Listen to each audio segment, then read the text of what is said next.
In this video, I'll break down foundational bar strength,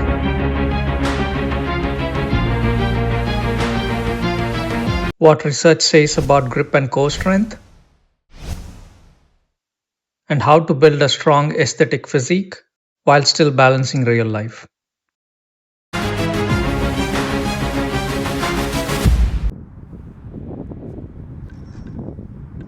I see this bar as a potential to get stronger, potential to build a body that performs, not just one that looks good. These three exercises are essential. They changed everything for me. And it starts here. Everything starts here. Before the pull, before the reps, before the advanced moves. I like to warm up with active hangs. It builds scapular stability and teaches upper body tension. It is also the foundation for stronger, safer pull-ups. Active hang is simply holding on to a bar with straight arms while pulling your shoulder blades down. Personally, I like to externally rotate the shoulders slightly, flaring your shoulders slightly out. Think about gently pulling your shoulders down and out of your ears. Now your shoulders are stable, your core is engaged more. By engaging the muscles around the scapula, it stabilizes the joint, reducing risk of injury in complex exercises. By adding the external rotation, you will notice your armpits become bigger, your lats become bigger, making it super active. This builds shoulder control, grip strength, and positioning, and your pull-ups instantly feel stronger. Also, by actively pulling the shoulders back and down, they help counteract the hunch from sitting.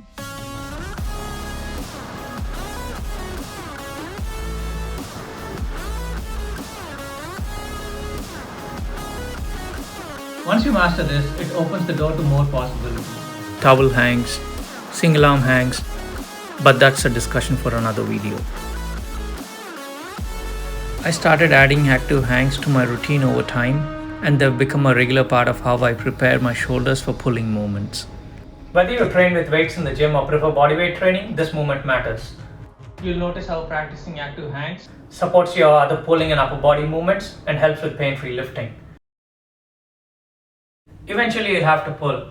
Pull-ups are one of the most effective upper body exercises you can train.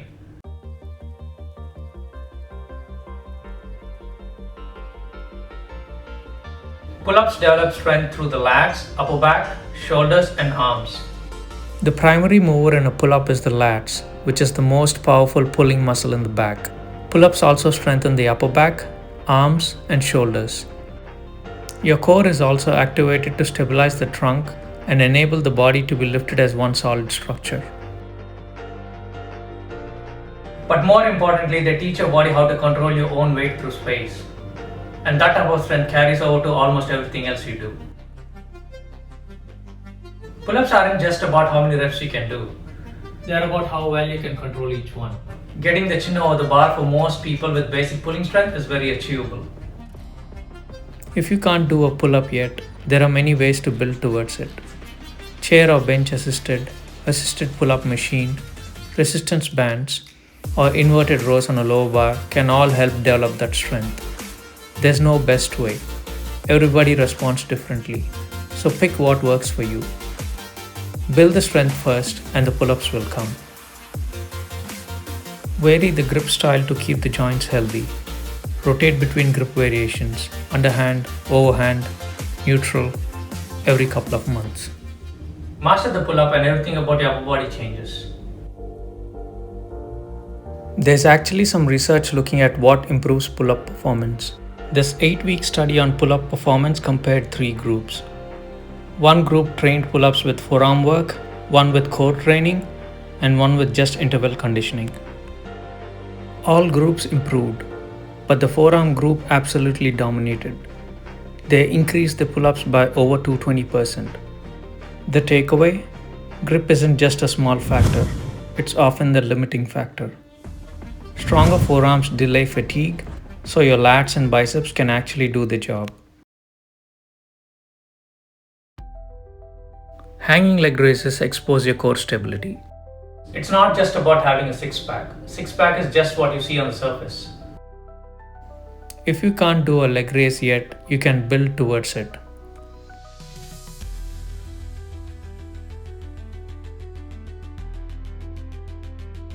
Instead of swinging your legs up, think about curling your hips towards your ribs. That's what really lights up the lower abs. Core training did not produce equivalent gains in grip related outcomes, but still helped. From a practical perspective, adding forearm or grip specific exercises and core training into pull-up sessions can substantially enhance pull-up performance. Whether you're someone who wants to train only with body weight, or someone who trains with weights in the gym, or someone like me who enjoys both, these three movements are worth mastering. They build strength, stability, and carry over to almost everything else you do. Personally, I'm not trying to be the biggest or shredded to the extreme. I just want a physique that looks good, feels strong, and is sustainable. Something I can stay consistent with while enjoying everything else in life, without being completely consumed by fitness. And that's why movements like these matter. Bodyweight strength is always a good investment. But if there's one thing that you can take away from all this, mastering bodyweight movements like these goes a long way. I'll keep sharing what's worked for me. See you in the next one.